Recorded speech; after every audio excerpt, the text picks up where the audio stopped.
Oi, gente querida.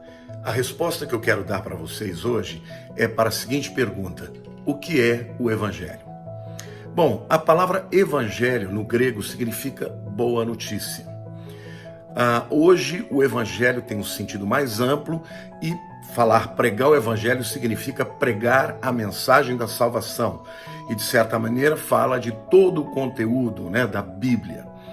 Mas eu quero falar também sobre os 4 evangelhos, que são muito importantes e que exprimem, que contam a história de Jesus na Terra. Por que são 4 evangelhos? E por que se eles falam das mesmas coisas, por que eles têm que existir os 4 juntos? Por uma razão simples: cada um deles foi escrito por um público diferente e, portanto, tem uma ênfase diferente. Por exemplo, o Evangelho de Mateus foi escrito para os judeus.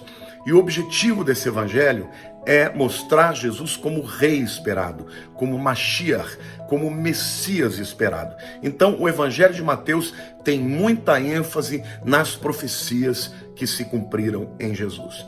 O evangelho de Marcos foi escrito para os romanos, e ele foi escrito para mostrar Jesus como um servo, o servo sofredor, mas aquele servo que tinha grande poder para curar, para fazer obras maravilhosas e daí por diante.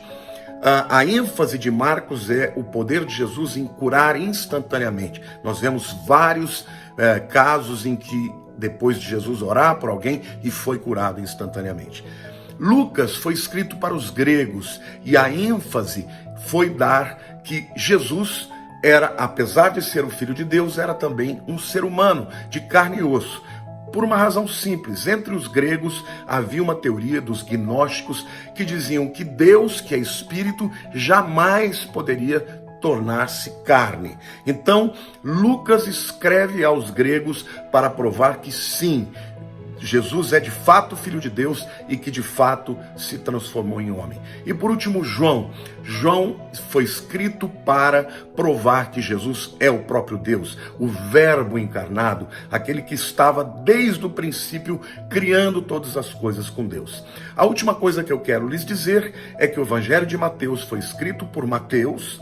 O Evangelho de Marcos foi escrito por João Marcos, que não foi discípulo de Jesus, mas foi alguém que escreveu sobre o relato de Pedro. Pedro contou para ele. Lucas também não foi um discípulo e escreveu para Teófilo, um homem importante, Lucas era médico, era um historiador.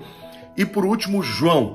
Este sim é o apóstolo João, e ele escreveu não só o Evangelho de João, as 3 cartas e também o livro de Apocalipse. Espero que você tenha curtido. Deus te abençoe.